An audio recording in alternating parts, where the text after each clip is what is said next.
नमस्कार, ये आकाशवाणी शिमला है। अब आप शशि चौहान से प्रादेशिक समाचार सुनिए। मुख्यमंत्री सुखविंदर सिंह सुक्खू आज शिमला जिले के ठियोग के दौरे पर रहेंगे। वे ठियोग में नवनिर्मित बस स्टैंड के अलावा शिलारू में सब्जी मंडी का लोकार्पण करेंगे। मुख्यमंत्री ठियोग में एक जनसभा को भी संबोधित करेंगे। उप मुख्यमंत्री मुकेश अग्निहोत्री भी इस दौरान उपस्थित रहेंगे। मुख्यमंत्री सुखविंदर सिंह सुक्खू ने कहा है कि आउटर सिराज को कुल्लू जिला मुख्यालय से 12 महीने जोड़ने के लिए जलोड़ी जोत सुरंग के निर्माण का मामला केंद्र सरकार से उठाया जाएगा। कुल्लू जिला के निरमंड उपमंडल के बागा सरहान में एक जनसभा को संबोधित करते हुए उन्होंने कहा कि सरकार प्रदेश में विकास के नए आयाम स्थापित कर रही है।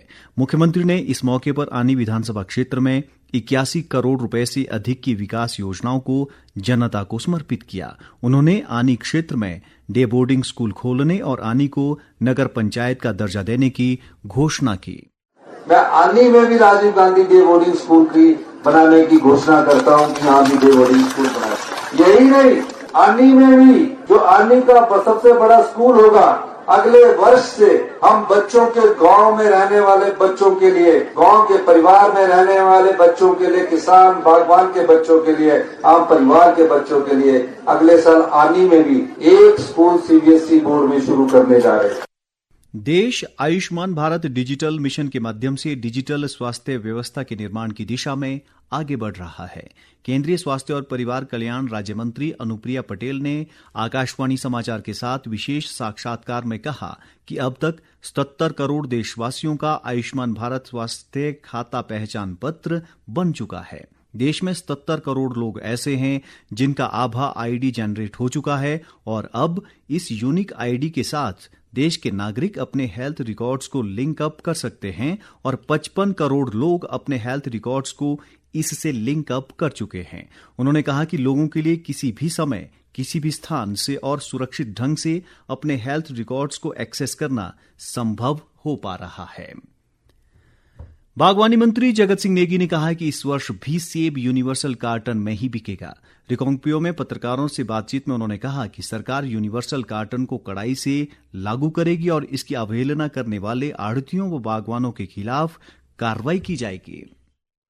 एसोसिएशंस की तरफ से भी कुछ सुझाव आए, कुछ आढ़ती एसोसिएशन के भी सुझाव आए और सबने मिलकर यही कहा कि ये जो है यूनिवर्सल कार्टन को जो है पूरा लागू रखेंगे और साथ में उसमें जो भी कुछ कमी थी पिछले बार, जैसे कुछ जगह पे आढ़तियों ने कार्टन में भी 22 किलो से ज़्यादा लोगों से डिमांड कर रहे थे सेब आए और कुछ बागवान भी जो है ज़्यादा वेट उसमें परमिसिबल वेट से ज़्यादा वेट लगा के ले जा रहे थे। तो उसको में ये भी फैसला हुआ अगर इस किस्म का कोई आढ़ती अगर जो यूनिवर्सल कार्टन का जो मैक्सिमम लिमिट से ज़्यादा कार्टन में सेब लेगा तो उसके ऊपर भी जो है एक्शन लिया जाएगा।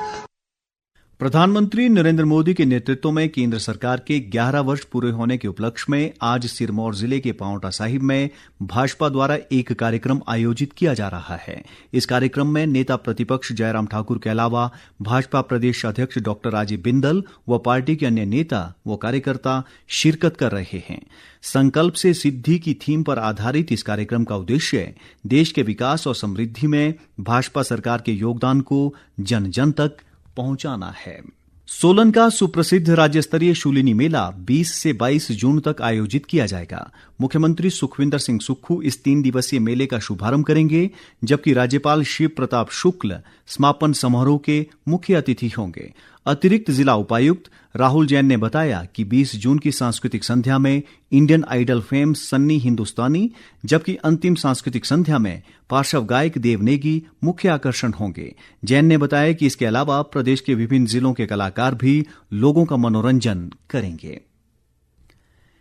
21 जून को आयोजित किए जाने वाले अंतर्राष्ट्रीय योग दिवस को लेकर प्रदेश भर में तैयारियां जोरों पर है। इसी कड़ी में सोलन जिला आयुष विभाग ने एक जागरूकता रैली के माध्यम से लोगों को योग के बारे में जागरूक किया।